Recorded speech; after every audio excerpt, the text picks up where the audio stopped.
Perekonomian 4 sektor. Perekonomian 4 sektor adalah perekonomian yang terdiri atas 4 pelaku atau sektor ekonomi. Pelaku ekonomi dalam perekonomian 4 sektor melingkupi sektor perusahaan, rumah tangga, pemerintah, dan sektor luar negeri. Yang pertama ada sektor rumah tangga. Rumah tangga terdiri dari individu dan keluarga yang mengonsumsi barang dan jasa.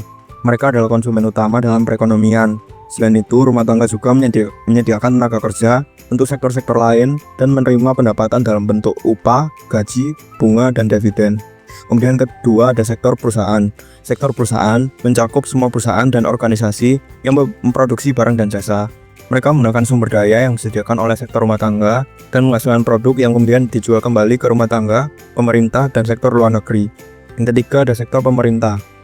Sektor pemerintah mencakup semua lembaga pemerintah yang menyediakan barang dan jasa publik seperti pendidikan, kesehatan, dan keamanan. Pemerintah mengumpulkan pajak dari rumah tangga dan bisnis untuk membiayai pengeluaran mereka. Pemerintah juga mengatur perekonomian melalui kebijakan fiskal dan moneter. Dan yang terakhir ada sektor luar negeri. Sektor luar negeri melibatkan perdagangan internasional dengan negara lain. Ini mencakup ekspor, yaitu barang dan jasa yang dijual ke luar negeri, dan impor, yaitu barang dan jasa yang dibeli dari luar negeri. Sektor luar negeri mempengaruhi neraca perdagangan dan nilai tukar mata uang suatu negara. Fungsi penyediaan tenaga kerja untuk menyediakan tenaga kerja asing, maksudnya kita bisa menawarkan tenaga kerja kita ke luar negeri maupun mengirimkan tenaga kerja ke luar negeri. Fungsi produksi barang menunjukkan hubungan fisik atau teknis antara jumlah faktor produksi yang dipergunakan dengan jumlah produk yang dihasilkan per satuan waktu, tanpa memperhatikan harga, baik harga faktor produksi maupun harga produk. Fungsi intervensi pemerintah menyediakan barang publik untuk meningkatkan kesejahteraan masyarakat dan menjaga agar perekonomian dapat tumbuh dan mengalami perkembangan secara teratur. Dan yang terakhir, fungsi perdagangan internasional dapat meningkatkan penggunaan barang dan jasa maupun faktor-faktor produksi serta sebagai proses alokasi sumber daya ekonomi antar negara untuk meningkatkan derajat utilitas hidup bersama. Aliran sirkuler pendapatan 4 sektor. Yang pertama, rumah tangga konsumen itu menyediakan faktor produksi berupa lahan, tenaga kerja, modal, skill, atau keahlian kepada rumah tangga produsen dan pemerintah. Kedua, pemerintah membutuhkan tenaga kerja. Maka dari itu, pemerintah itu mengambil tenaga kerja dari rumah tangga konsumen yang kemudian pemerintah melakukan timbal balik berupa upah. Yang ketiga, rumah tangga produsen juga membayar kepada rumah tangga konsumen berupa uang sewa, upah, dan juga laba.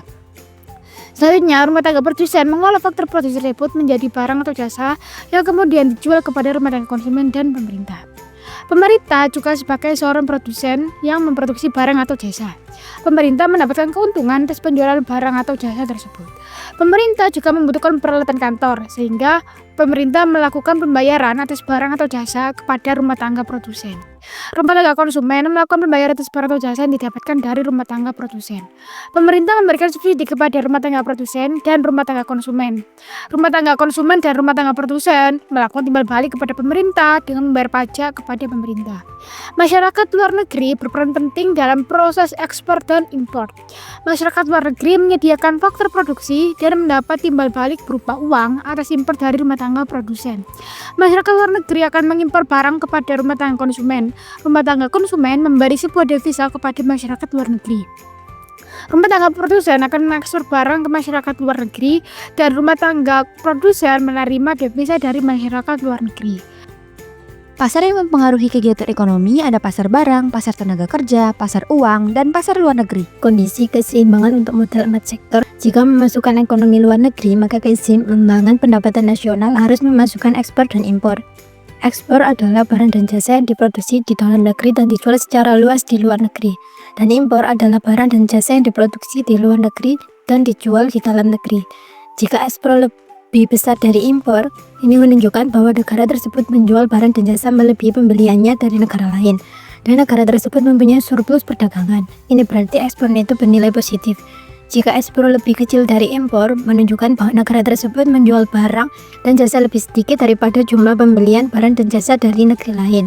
Dan negara tersebut defisit perdagangan atau trade deficit. Ini berarti ekspornya itu bernilai negatif. Jika ekspor dan impor negara tersebut sama nilainya, maka ekspornya itu bernilai 0. Dan negara tersebut mempunyai kondisi perdagangan yang seimbangan atau balance trade. Di sini terdapat rumus keseimbangan perekonomian 4 sektor. Selanjutnya kita memasuki ke contoh soal. Diberikan soal yaitu fungsi konsumsi masyarakat suatu negara adalah C sama dengan 100 plus 0,8 YD. Investasi sebesar 100, pengeluaran pemerintah sebesar 250, pajak yang dipungut sebesar 250, dan pemerintah memberikan subsidi transfer sebesar TR yaitu 50. Sedangkan ekspor berjumlah 300 dan impor berjumlah 200. Maka keseimbangan pendapatan nasional menjadi seperti yang dijelaskan oleh rekan saya sebelumnya. Kita menggunakan rumus yaitu Y sama dengan C plus I plus G plus buka kurung X min M, yang dimana Y sama dengan 100 plus 0,8 buka kurung Y min 250 plus 50 tutup kurung plus 100 plus 250 plus buka kurung 300 min 200. Y min 0,8 Y sama dengan 390, 0,2 Y sama dengan 390, Y saja sama dengan 1950, yang dimana pendapatan nasional dari soal di atas adalah 1950. Selanjutnya adalah visualisasi dari kurva keseimbangan pendapatan nasional. Berikut adalah gambar kurvanya. Untuk sumbu horizontal, menunjukkan pendapatan nasional atau produk domestik bruto yang bisa disebut PDB. Ini menggambarkan total output yang diproduksi dalam perekonomian. Lalu untuk sumbu vertikal menunjukkan pengeluaran agregat, yaitu total pengeluaran dalam perekonomian. Pengeluaran agregat terdiri dari beberapa komponen utama, yaitu konsumsi, investasi, pengeluaran pemerintah, dan ekspor bersih. Untuk garis yang berwarna merah, menunjukkan pergeseran kurva karena peningkatan pengeluaran pemerintah.